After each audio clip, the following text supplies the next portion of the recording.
everybody, this is Mahadeva the Thunder Wizard, and in this video I am going to be sharing with you my understanding of what may be coming in this very soon upcoming solar flash event, which, as I understand it, is going to completely shift everything. It's going to completely shift the Earth and all of the people on it. I haven't experienced that yet, just like you haven't. Today is Friday, September 2nd, 2022. So I don't know what's coming. So assuming that this event does happen, we'll be able to look back on this video and we'll find out how accurate I was. Let me be clear. I do not see myself as anything other than a three-dimensional human. I'm no different than anybody else. I am not a prophet. I am not a psychic. None of this is happening because I'm special. Everything that I've experienced simply because I was a three-dimensional human. I heard about this thing called CE5 protocol, which is Close Encounters of the Fifth Kind, which is human-initiated contact, which is simply done through a very simple meditative process and protocol. Any one of you listening to me can do it. You don't have to take my word for anything. You can reach out to these beings yourself and interact with them in whatever way suits you. All you have to do is Google it. Just go and Google CE5. The letter C, the letter E, the number 5, protocol. That's it. This is what I've learned has come directly from that. I don't do CE5 to see spaceships or orbs. I got nothing against it. That's just not my bent. I'm somebody, I like energy and meditation. So I do it to connect with them on an energetic and a meditative level. The result of that has been that I have been getting downloads of information that I'm sharing with you. So one of the latest ones was that I was given information that there's going to come some major global event that is going to be very soon, might even be within the next few weeks. And I'm told not to be afraid, and I'm told to tell you, don't be afraid. Nothing to be afraid of. This is a good thing. But if I'm hearing this correctly, it's going to happen very soon. So don't make any big plans. And this event will be a massive solar wave that will hit the Earth. I don't know if it's going to come directly from the sun or from the center of the galaxy. I don't know. Or both. I don't know. But the solar wave is not going to destroy the Earth or any of that other nonsense. What's going to happen is that it will have an effect of having completely resetting the energy. It'll be an evolutionary move up. Evolution is always sudden. We look at the archaeological records. I mean, evolution always goes in plateaus. It's always sudden shifts that seem to happen overnight. And apparently this is one of them. And so the human race will evolve to hit a huge plateau and hit the next level of evolution, which means we will move to being, we will drop the fear, we will drop the violence, we will drop all of the narcissism and the abuse, and we will enter into a golden age, perhaps beyond what we have ever experienced. We will now be eligible, if we continue in this evolutionary process, to be part of an intergalactic community of conscious beings. And this is our birth. We are literally being birthed from animals into true humans, higher dimensional, higher consciousness thinking beings. How exactly that's going to manifest, how it's going to affect everybody, I don't have the answers to that. So let's talk about, in order for me to try and understand this, because to be honest with you, it has been frightening to me. because I don't, I don't know what it means. And ever since I've been doing this interaction with these higher dimensional beings, my three-dimensional understanding has been shattered, and that has been frightening. I won't lie to you. The feeling of lack of control, lack of understanding of what's happening, feeling like I'm losing my mind, even though I know I'm not. The truth is, it's been the most healing, concentrated healing experience of my life. I have erased lifetimes of karma as a result of doing this. So it's been nothing but beneficial and helpful for me. It's changed me. It's made me more, although sometimes you can't tell on my live streams, but it's made me more compassionate, more less judgmental of other people, and I've found a connection to greater feelings of love and joy and bliss than I ever have, along with all of the other normal 3D human reactions of fear and confusion and things like that. And the sadness of my understanding of 3D going away, there's been some mourning and some sadness associated with that as well, but that is part of the process.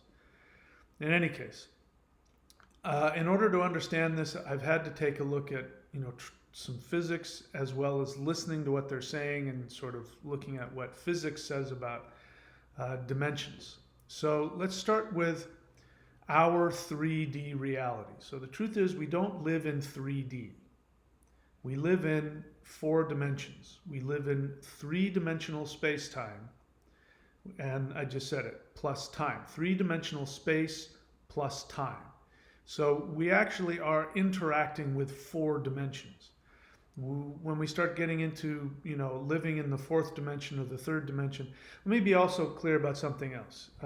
I'm in complete, total agreement with everybody, no matter who they are, if they're talking about this shift to 5D. Now, a lot of people who are talking about this are spiritual practitioners, spiritual seekers, and so using the words 5D is as much symbolic as it is anything else. So a lot of people who talk about living in 5D don't understand what the 5th dimension is from a physics perspective. I'm not saying that I do. I just know that, just being more loving doesn't necessarily mean you've moved into the 5th dimension. So the idea that you can be hanging around with people in a 3D space-time, seeing everybody, interacting with them, and you're living on the 5th dimension or the 6th dimension is not possible. Because if you were living in those dimensions, you would not be visible to them. They wouldn't be able to see you or hear you. You would have to interact with them through other things like light and gravity and electromagnetism and things like that. Those are the only things that come into our 3D space-time from higher dimensions. So let's get rid of the New Age, some of the New Age stuff that's going on saying, oh, I'm living in 5D and 6D. It is true there's a part of you, your spirit, that is in infinite dimensions. That's another discussion. We are talking about, at least I am, the literal shift from 3D to 5D. Is that going to happen? How does that happen? So, in order for me to understand the information that I've been getting, which I'm still trying to process, I've been having to look at this. So 4D space-time is 3-dimensional space plus linear 4th dimension of time going in one direction. Those of us in 3D space-time are locked in a tidal flow of time which goes from our experience of past to future. We are locked in 3 dimensions, which means we are in one particular space at any given instant. Now, if it weren't for the 4th dimension of time, we would be mannequins. We wouldn't be able to move. We would just be a slice.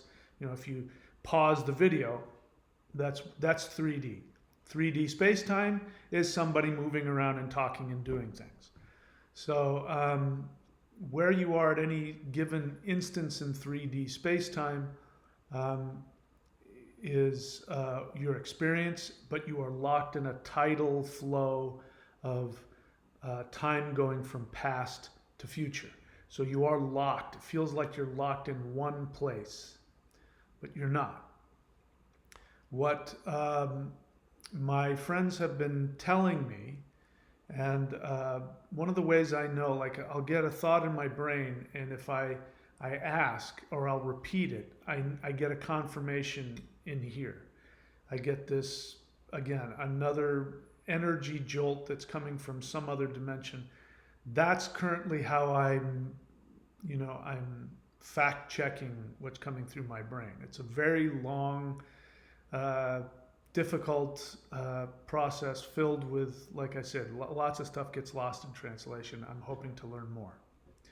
But what I've been told is that we human beings in 3D space-time, we are probabilities. So that is what we are missing. We are missing the awareness that we are simply a probability. So what does that mean? I mean, there's probabilities are things that haven't been, it's probable.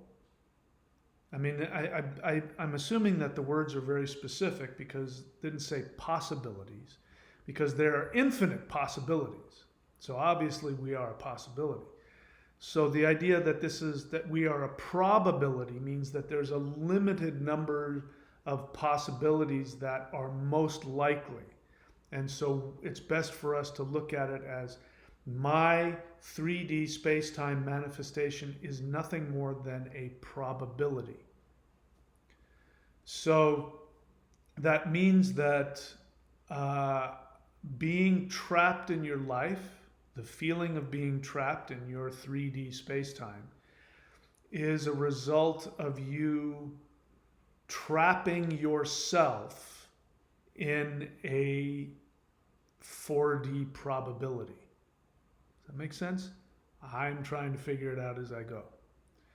So in order to understand this, let me tell you something else. This helps me a lot.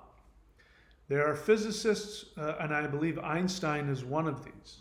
There are physicists who claim that 3D space-time is merely a projection on the surface of the fifth dimension, but the actual projection itself is coming from the fifth dimension. So you are already a product of the fifth dimension. We talk about moving to the fifth dimension as though you're this physical thing that's going to move from this dimension to this dimension. That's not how it works. Your reality is your experience of experiencing a 3D flowing into 4D locked tidal, like you're in a boat and the tide is going forward and you're locked in it. That's your experience, but that's actually not true. That is, you are a three-dimensional projection from the fifth dimension onto the surface of the fifth dimension. So think about this for a moment. Our three-dimensional reality is actually sitting on the surface of the fifth dimension. This could probably explain why apparently there's whole, different civilizations under the earth or inside mountains. That could explain that. I don't know. I'm just guessing at this point. So to help understand that, we now will understand and have some compassion for our flat earth friends, because I'm going to explain to you their predicament, why they can't understand that they live in three dimensions. So as you know, we live on a sphere. So I'm using this apple as a sphere. So one of the ways to look at this is to imagine a two-dimensional plane rolled up on top of itself in a circle, a tube. And if you were to put something, a two-dimensional being on top of it, and just have it go in one direction, it would go all the way around and eventually come right back to where it started, which would confuse the hell out of that two-dimensional being, because it doesn't understand three dimensions. It only knows two dimensions. So it's living on the surface of a three-dimensional tube but it only, because it's so small, that the surface of that tube looks flat. So it's constantly walking in the same direction away from where it was on a flat surface, but in reality, it's just getting closer and closer to itself. And then it comes back to where it started. So that is what's happening in 3 dimensions, why we live on this globe of an earth, but we are so small that when we live on it, we see that we live in a 2-dimensional plane, which is all that flat earthers are saying. Flat earthers are saying, I can't comprehend 3 dimensions. It looks flat to me, so it's flat. I live in 2 dimensions. No, we are 3-dimensional beings living on the surface of a sphere, but we are so small that we see it, the surface of the earth as this 2-dimensional flat object, but it's not. We pan out and it becomes this large sphere. So think about that. We do have kind of a 2-dimensional experience, even though we can still look up, look down, look left, look right, look back and forward, which is 3 dimensions. But we do have a 2-dimensional experience on Earth because the Earth looks like we're going flat. But you could do that, you could start here, assuming that there was a road that went all the way around the Earth. If you started here and went in one direction, you would be driving flat the whole time. And however many, weeks or months it took for you to go, you would end up coming right back to where you started. And we can understand that. But it would be a trippy experience if you didn't know that you were living on a 3-dimensional sphere and that you were going in one direction, which means you come back to where you started. All right, so we live on the surface of a 3-dimensional sphere. We have a 2-dimensional experience of that. So now we go out further to the universe. We can't understand what I'm about to tell you because our brains can't function in anything higher than 3D space-time. But what scientists are saying, or some of them say, including Einstein, that we are projections. Our 3-dimensional universe, the entire universe, is a projection on the surface of a 5th-dimensional whatever. I have no idea what that means. I can only look at it that way. So from that perspective, you are connected. You are connected to the source, which is in 5D. Now, as I've said many times, which I find very helpful, scientists have determined that all of the light that is in our 3 dimensions actually is leaking from the 5th dimension. Gravity, electromagnetism, these things are also leaking into our 3-dimensional space-time. Perhaps a better way is that it's being projected. But for instance, electromagnetism and gravity are actually the same force in 5D. But just like when you take a film and you put light through it, the pixels on the film expand out and become, different things that move around on the flat 2-dimensional screen. So the flat 2-dimensional screen is our 3D space-time. The light that projects onto that comes from 5D and above. Again, I can only take it so far, but that's the best way to explain it. So what my friends have been telling me is that you are a probability. You are a probability. You are not fixed in 3D space-time the way you think you are. So, so I asked, well, what does that mean? What does that mean? And the first level of that answer that I'm trying to understand is that even from our limited 3D space-time experience, we have the ability through our free will and our choice to determine which probability we will be projected into reality. Because like a film, not video, but you remember film, the little squares. There was a square and it went through. There was a light that came here, and each square came up. And if you did it fast enough, all the squares looked like they were moving together at the same time. But it's actually just one piece of movement, just stacked up against each other. That's what our 3D space-time is. We are each nanosecond, or micro, I don't even know how small it gets, but each tiny little experience of reality is a probability that is the result of our decision, our choice. We choose for that to be projected onto the screen of 3D space-time, but the decision happens in 5D. Okay, so you are already making decisions. The problem is that we identify with the probability.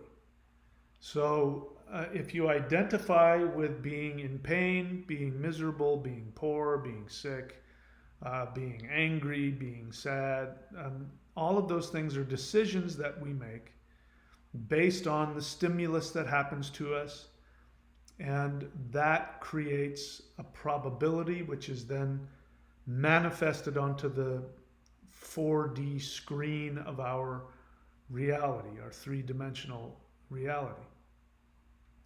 If we have enough power, if we have enough energy, then we have the ability to change the film as it goes, which helps me understand what the Mandela effect really is. Because we are looking at the Mandela effect as it was projected onto the surface of a 5D screen that was 75,000 light years away on another part of the galaxy. So from our perspective, we're seeing different history. The light that's coming back from that history is reaching us, and it's different. So from this perspective, we can see different probabilities. And what's happening is that these different probabilities are playing out in the past. It's not a different timeline. I know people want to say, and I did too, two different timelines smashed into each other. But the more that I do this, the less that I believe that. It's the same history, but we are seeing it from far enough away that we can see a different probability that manifests in the past. Because again, that's happening in the past. So that's a whole other video. In any case, you are a probability. So that I've had to just say that phrase over and over again, like a mantra to myself. I am a probability. I am a probability. And the more that I do that, the more I get this understanding that my manifested reality is not solid, even though I experience it that way. It is fluid and it can change, and I can literally change to a completely different probable outcome based on any given moment. If we take the Mandela effect as an object lesson, it means we can change our past, which of course changes our stimulus, which changes our reality. I mean, I could get into it, but I have my parents have passed away. But I have a completely different relationship with my mother now than I did. My relationship with my mom when she was alive was not good. But because of all of their help and the things, I have a completely different relationship with her. And I see her as a different being. And as a result, my past has changed. I still remember what happened, but there's a probable past that I can tap into, and so can she, which is what we are doing. We're healing our relationship through multiple phases in time. And of course, this isn't happening on a 3D level, but I can tell you, it's a real thing. So I guess I'm tapping into 5D already. Whatever. Let's see. So I try. So anyway, okay. So moving from 3D space-time to 5D, what it means is, and I'm doing my best to understand it. I'm prepared to be willing to change or alter any of this, but moving from 3D space-time to 5D means moving from a fixed manifested reality to a 5D probability. What does that mean? I don't know. Let's keep talking about it. I'm learning as I go. So I've got my notes here. In 3D, you are only a probability manifested. But as a 3D space-time being, your limited ego makes decisions. Come back here. Your limited ego makes your probability an immovable certainty trapped in linear 3D space-time. So that's the anchor. The thing that anchors you into a continuous stream through time. Because if you didn't have an ego, what would happen is, if we were looking at your life like a film strip that was being projected, if you didn't have an ego that locked you into one narrative, which is a probability, then what would happen is that in each successive frame, you would be shifting, you would be morphing, because you're only a probability. So you might even, if somebody were to look at the film strip, you would look like just a blurry mass, or you would morph into something and then morph into something else and then morph back. Again, looking back at the Mandela effect, that's what we're looking at. We're looking at a probable past that has morphed. And so it's not that it's a different timeline, it's the same timeline, but the probability of that has morphed. Now, Gracie Allen doesn't say good night, Gracie. She just says good night. That is, she has morphed. That probability that is being projected onto that reality in the past has morphed, because for whatever reason, she's no longer fixed in that, that narrative. So if you weren't fixed in your ego, you would be morphing every frame, perhaps. So why is it when you look at like for me, you're watching this video, I look exactly the same, I sound the same, I am the same age. It's because my ego is rooting me into one probable narrative that keeps remanifesting identically in every frame going forward. Part of the narrative is I'm supposed to age. So if you look at my film strip over decades, you'll see me age. That's me being locked into that one narrative. And my ego, my identity, allows me to do that. Nothing wrong with that. We would not learn. This is very important. You would not learn all of the tremendous spiritual knowledge that your soul comes here to learn if you didn't have a fixed ego that fixed you into living out a narrative.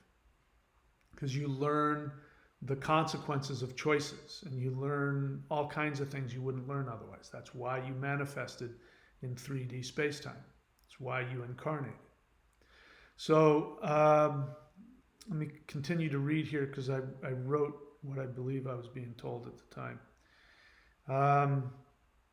So moving from 3D space-time to 5D means moving from fixed manifested reality to 5D probability. In 3D, you are only a probability manifested, but as a 3D space-time being, your limited ego makes your probability an immovable certainty trapped in the flow of linear 3D space-time.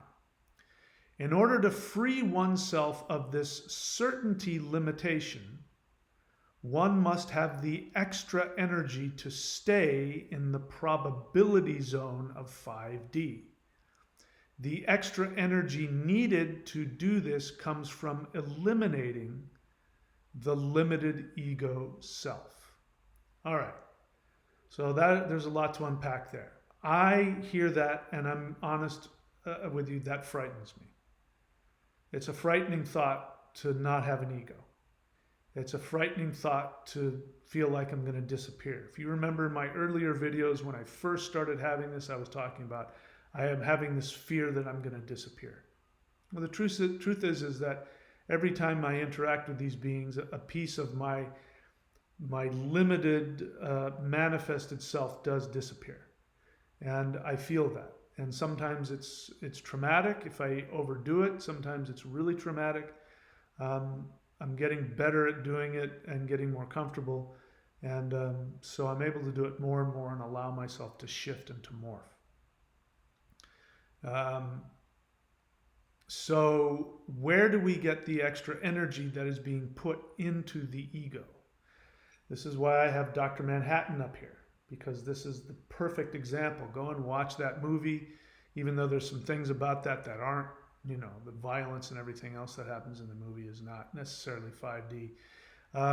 Dr. Manhattan does manifest a lot of that, dying to the limited self and then by choice recreating yourself. And the scenes where he's, there's 5 or 6 of him walking around, and his girlfriend gets upset because she thinks he's not paying full attention to her, which is actually her misunderstanding. He's completely focused on her, but he's a higher dimensional being, and so he can put all of himself 100% into multiple things going on at the same time. So that's what living in 5D really means. It means being able to instantly see all of the probabilities that will come to you. So the way we get rid of the ego is through energy work, through the Qigong. This is what, those of you who are doing the Warrior 90-Day Challenge, this is what you're doing. I didn't know that. Some of these things I've taught, were forbidden. They were secret, forbidden knowledge. But they're not anymore. I was specifically pulled and told that I should be teaching this publicly. And I am. And I was very hesitant to do it. But now I understand exactly why. It's because this unification of Qigong, Kundalini, and lightning energy, heart-mind energy, the combination of these three will give us the most free energy possible, so that, like, your computer needs RAM. If it doesn't have enough RAM, it can't, the programs won't work. And that's exactly what I'm being told. That's exactly what it's like. The more RAM that you have, the more ability you have to launch multiple programs at the same time. So your RAM is directly associated with the ego identity that you have locked yourself into. So the good news of that is that you can experience things very specifically. The bad news is if you get locked into something, associated with trauma, limitation, victimhood, you may have very well been victimized and hurt by somebody, but the moment that you take that on and then you let that define you, then that creates the template from which in every single moment you keep defining yourself, which means you don't change. So that's why, 10, 20, 30 years later, you're still full of grief and anger. You're drinking yourself to death. You're dying of cancer or something else. It's because of that. So this is what forgiveness does. The reason why forgiving those who have harmed you is so important is because forgiveness says that I'm willing to change my reaction to what happened, and I'm not going to identify with what was being done to me. Because whenever somebody harms you, they are sending you a message. So if somebody cheats on you, let's say your girlfriend cheats on you and it damages you, and you confront her and she says, well, you were a horrible lover anyway. So you take that on, you get really hurt. You say to yourself, I'm a horrible lover, and you take that on, you identify with that, then you're going to be spending the rest of your life feeling horrible and being angry. And then you're going to look at women and you're going to see them through that lens of anger. You're going to probably demean them, objectify them, and you'll end up being one of these MGTOW guys. That's how MGTOW guys get where they are. That would be one way. But if you have that experience and if you have the ability without going into denial, which is a totally different way of keeping stuck, without going into denial, if you forgive the person that harmed you, then you're no longer identified by he's a much better lover than you are. You're no longer identified with that because you've now forgiven them. You go in there and you understand, after you look at it, if you're working the 12 steps, you work the fourth step and you realize, what was going on is that I was really attached to video games and I wasn't spending any time with her. And because she reminded me of my mom, I was having problems in the bedroom, and I said this and I did that, so of course she left. I mean, I didn't give her an opportunity to love me. That's another example. And by doing that, you change the ego identification, which means you're no longer attached to that narrative, which means as the projection keeps projecting onto the surface of this 5D plane that we live on, then you get to morph. You learn from the experience and you become somebody who actually is more attractive to women. You attract better kinds of women. See what I mean? So that's just an example. But now we're getting to the point where the shift could perhaps be instantaneous. Instead of taking weeks or months or years of working through changing who I thought I was and all of that, we might be able to do it instantaneously. I don't know yet. We'll find out. So let's see, going on with the notes. The shift to 5D can create fear of disappearing. So, when they first gave me the dream, and it became clear from the dream that there was going to be a single, seemingly instantaneous event that is going to be visible, perhaps, if at the very least it's going to be experienceable. Everybody will feel it and or see it. That then they, later on, I was like, oh, that sounds really cool. And then later, hours later, they said, don't be afraid. I went, what do you mean, don't be afraid? I wasn't afraid until you told me not to be afraid. Now I'm afraid. And then I started realizing this is going to be a serious event. They said some other things which I'm not ready to talk about, but, they said, don't be afraid. We're with you. This is a good thing. We promise we'll take care of you. So they are saying that. Don't be afraid. We will take care of you. But I think the fear is the feeling that we're going to lose ourselves. Because you will. You will go from being this concretely manifested 3D continuous object into a more fluid being that is not attached to one specific form of being. I don't know what that means yet either. So you don't have to be afraid of that. What will happen is it will create more choices for you. So what will happen is our reality will shift from being this focused, I can only be one thing at one time, and if I make a choice, that's going to determine perhaps the rest of my life. We're going to shift from that to having more options. Reality will expand so that we can be different things and change our, be more fluid with who we decide we are and what we want to be in this, 3D projection, this movie. We'll be able to shift within the movie and shift who we are and shift our narrative of ourselves. And so it'll be like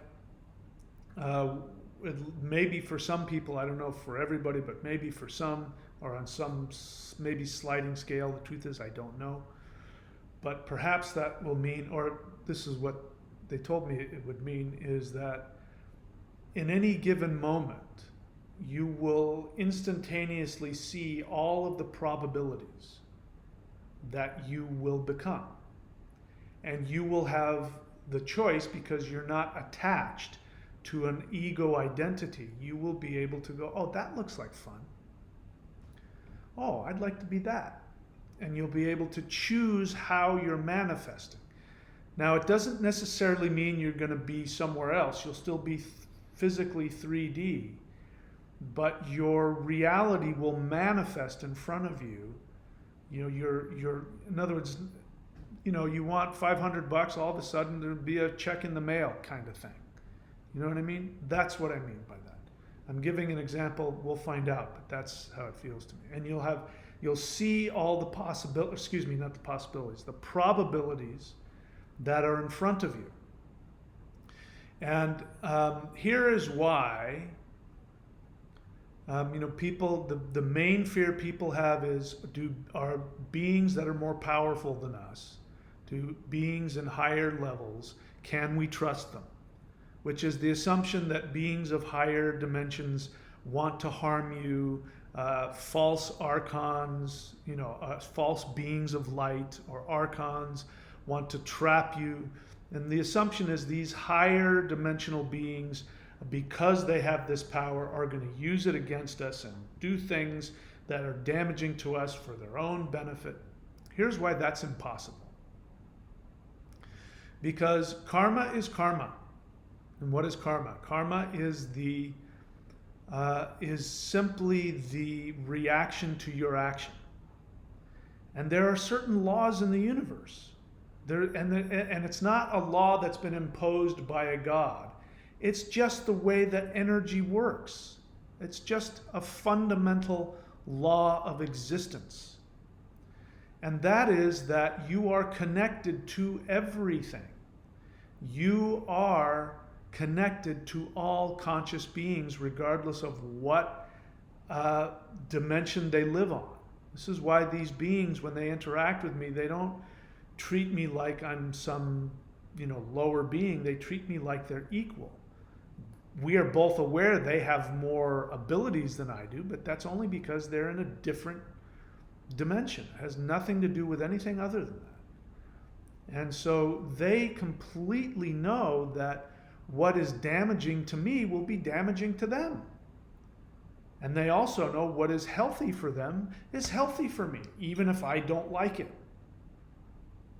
As an example, I've talked about Joe Dispenza a few times, and he shares that as he was doing these meditations for the pineal gland, that he started to see these interdimensional beings showing up, and other people started noticing it. And he communicated with them, and he said, why aren't you interacting? Why are you just watching? And they said, because if we were to go down to your level, it would damage us. And we love ourselves too much to do that to ourselves. But we're waiting for you to come closer to where we are. And if you do that, we'll meet you in the middle. Because they understand that doing something that's damaging for them, in other words, they're not codependent. They're not going to try and fix somebody else at their own expense, like the spouse of the alcoholic or the drug addict, who, if I just stay long enough, he'll get better. No, the kindest thing you can do for a drug addict or an alcoholic who might end up dying on the street, the kindest thing you can do for them is to say, I'm sorry, you can't live here anymore. And if that means they wake up in their own filth the next day, then they will take responsibility, and maybe they'll go to,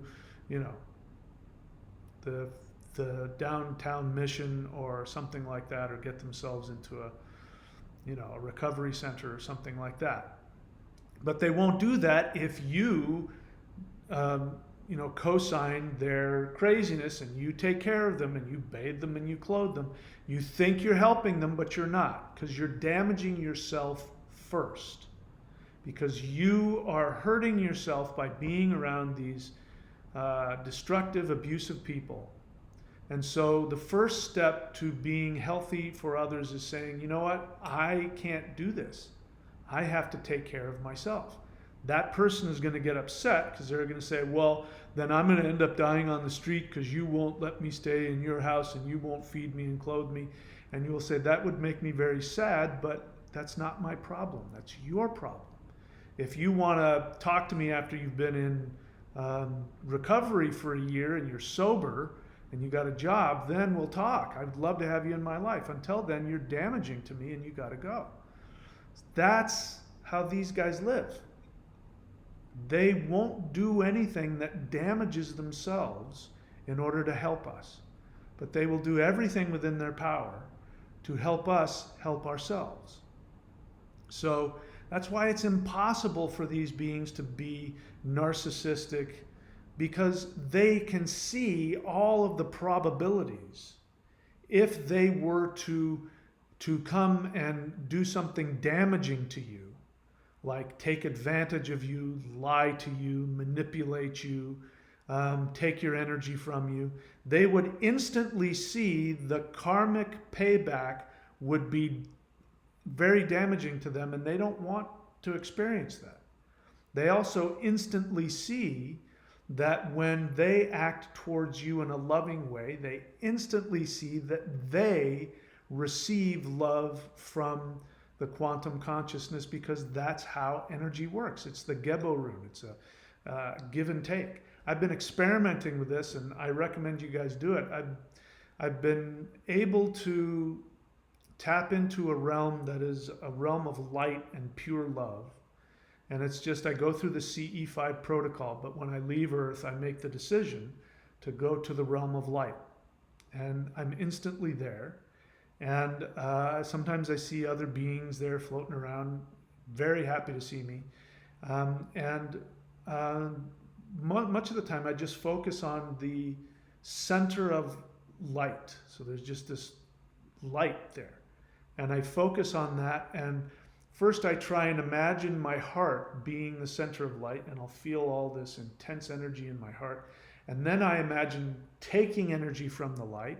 I can do that. But the latest one has been, I give love to the light. And what happens instantly is when I give love to that light, all of this love just starts expanding out of my chest. So if I want to feel loved, I go to that place and I give it love. So I'm learning in real time that no being in a higher dimension has any interest in doing anything hurtful to you. Least of all, hurting you, lying to you, manipulating you, taking advantage of you. This is a projection. This is a sad projection that humans are projecting their own fear. This means that on some level, they want to do that to others. They think, people who steal think the only way they can get something is if they steal it from others. That's a projection. It means they don't believe that the universe will give them anything.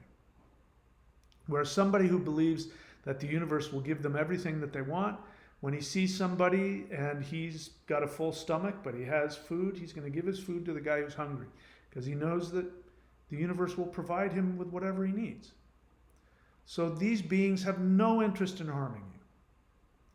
So I hope that is something. And again, the reason is because they can instantly see the outcome of their actions.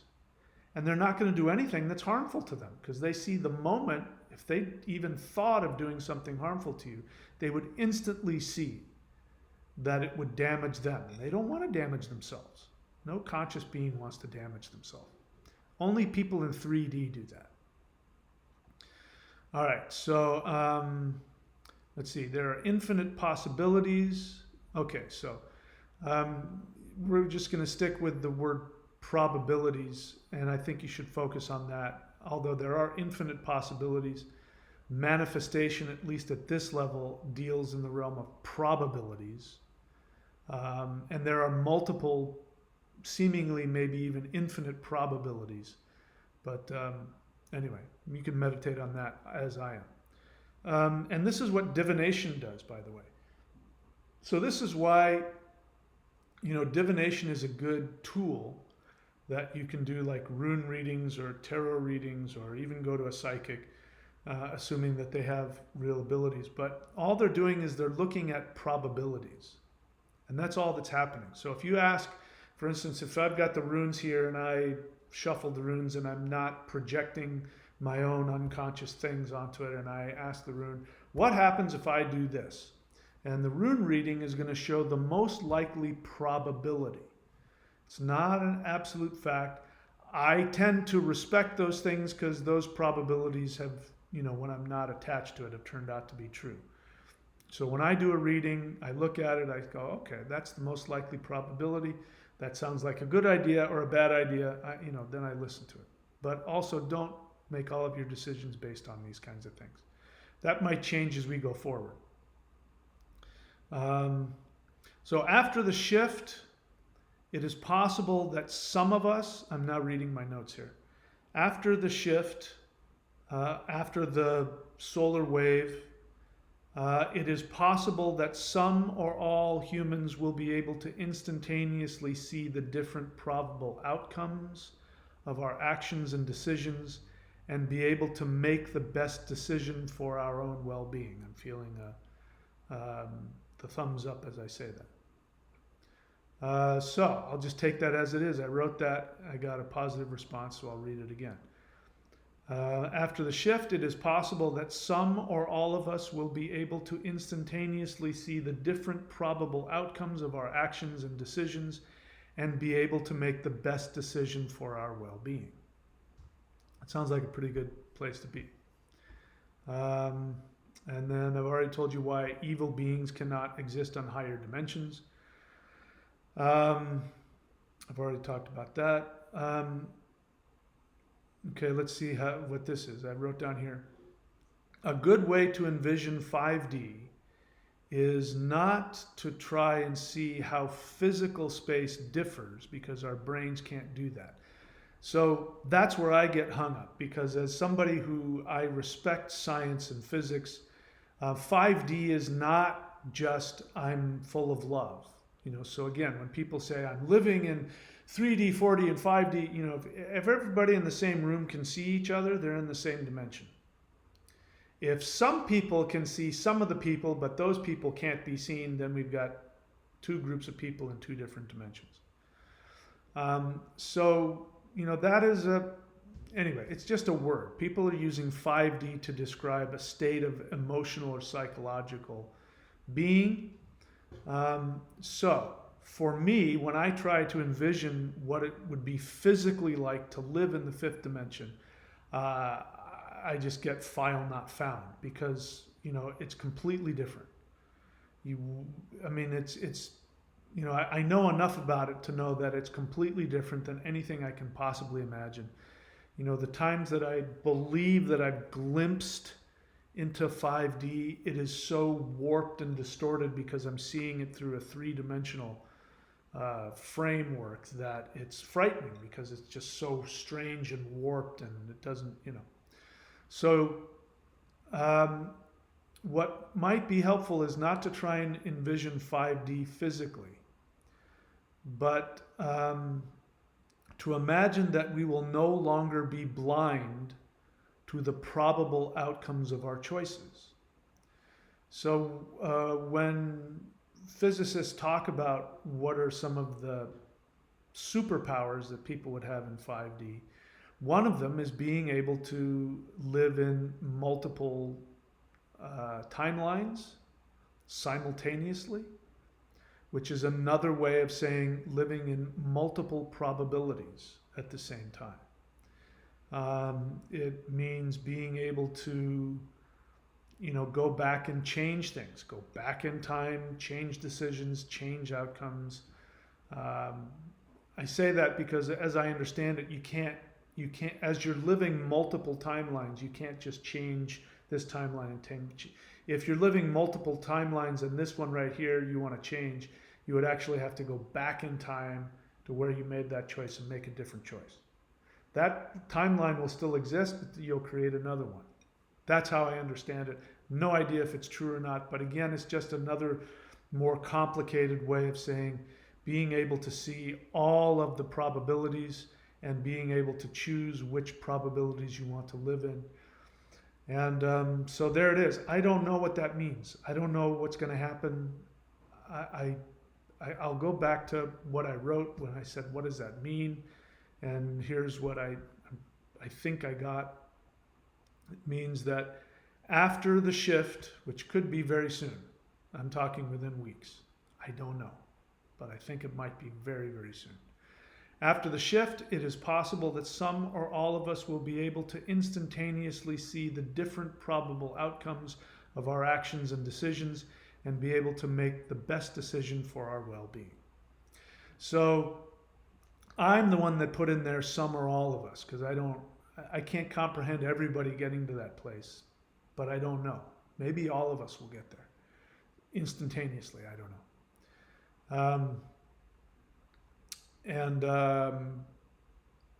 What else was I going to say? The main thing, other than the energy work, which is really important, but the main thing is to focus on being in a state of love, being in a state of harmonious connection with everything. So, if you're feeling judgmental, if you're feeling angry, if you've got hurt feelings, if you've got resentments, I don't care who it's against. I don't hold anything. Some people are talking about this shift like the rapture. Like some people will go and other people will have to stay, and some people will be immediately vaporized and other people will be punished. And people really get off on that, and that's I have no interest in that. Take the worst, the worst dark force elite on the planet. I will have no problem whatsoever if they instantaneously shift and become completely wonderful and happy. I am happy to give everybody a clean slate, because it means if we're gonna exclude some people because they're worse than others, that means I could be one of those people, because I'm not perfect, not by any stretch of the imagination. There are things that I've done that I regret, and there are things that I do on a daily basis that I regret. So if we're trying to talk about, levels of some people are better than others, some people will make it and some people won't, I don't want to be a part of that universe, because I don't want to be treated that way. I want to be, I want to be, quote, forgiven for everything. Just like everybody else. It's not fair that some people are forgiven for some things because they're not as bad, but those other people, those bad people, they're not going to be forgiven. So I don't believe that this shift is going to leave anybody behind. Every single person is going to come along with it. Maybe there will be like a sliding scale of how they interact with it and a learning curve. That makes sense to me, but I honestly don't know. But in terms of who gets to go, I think we all get to go. So the best way to prepare is to meditate, to do Qigong, and for those who are inclined, try doing the CE5, because that I think is the main reason that CE5 works, that when you reach out to higher dimensional beings, they show up and interact with you. I think their main purpose is to help you in the shift and help prepare you and teach you about that. The one thing that they've taught me more than anything is, first and foremost, that I am absolutely loved. That, and so are you, by the way. That I am loved so deeply and so completely by not just them, but all conscious life in the universe. And that the most powerful state of being is being in a state of love, where you are giving your love to all beings, and at the same time you make yourself available to receive love from all beings. And when you're in that state, it's kind of hard to get into problems with somebody. It just makes it difficult. If both people are in a state of love and acceptance, it's pretty tough to get, to do harm to somebody else. So it's being in a state of harmony. That's what harmony means. It means a state of give and take of love and acceptance. Not only giving it, but receiving it. So that's it for me for this video. I thought I would share that because since this is coming pretty quick, I'm spending the majority of my time trying to either comprehend what's going on or communicate and try and get as much information as I can. And so I'm sharing with you what I have as I'm learning it. So that's it, my friends. I love you. I wish you all the best. I can't wait to see you again. Probably tonight we'll do a live stream. We'll see. And that's it. I will keep you posted. Talk to you soon.